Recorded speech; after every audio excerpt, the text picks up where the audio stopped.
Le protestantisme dans le monde, qui représente un chrétien sur 3, parle volontiers la langue de Shakespeare. Cependant, la langue française est aussi une langue protestante.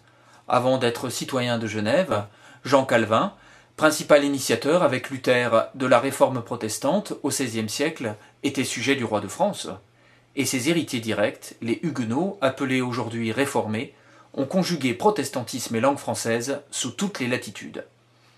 La Nouvelle France protestante, ouvrage collectif publié en 2011 aux éditions Labor et Fides, permet de dépoussiérer ce protestantisme en langue française.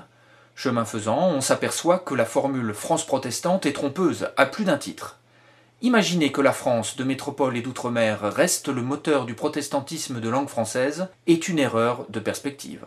Non, la France n'est plus, aujourd'hui, le principal moteur de la francophonie protestante dans le monde, même si naturellement, en matière de formation, elle conserve une place importante. Il faut d'abord rappeler le rôle historique considérable de la Suisse protestante francophone, étudiée aujourd'hui notamment par Jörg Stolz et Olivier Favre, sans oublier le protestantisme belge, dont l'influence missionnaire en Afrique n'a pas été négligeable.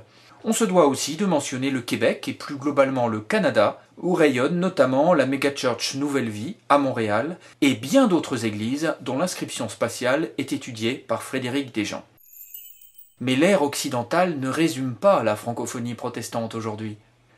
Le temps de la colonisation est passé par là, avec la diffusion à l'échelle mondiale d'une langue et d'une culture qui s'est ensuite prêtée à de multiples hybridations, métissages, où l'héritage missionnaire a débouché sur une francophonie diversifiée, dont l'un des éléments, encore méconnu, est l'affirmation d'un vaste territoire circulatoire d'un continent à l'autre qui partage un double référentiel, la langue française et le protestantisme.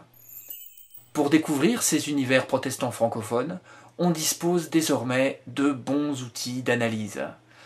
On peut mentionner en particulier un numéro spécial des Archives de sciences sociales des religions, en 2008, sur les christianismes du Sud, l'ouvrage dirigé en 2011 par André-Marie et Sandra Fancello sur les chrétiens africains en Europe, ou la synthèse de Zora Haït Abdelmalek sur le protestantisme algérien. Mais nul n'est plus compétent que le missiologue Jean-François Zorn, qui a publié dans la Nouvelle France protestante une synthèse sur la francophonie protestante des pages 278 à 289, où l'on apprend notamment ceci. Sur environ 40 millions de protestantes et protestants francophones dans le monde aujourd'hui, environ 40 millions, 1 sur 23 seulement est français. 1 sur 23 est français.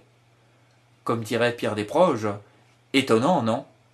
Alors, pour en savoir plus, rien de plus simple, il suffit de se procurer la Nouvelle France protestante, disponible dans toutes les bonnes librairies.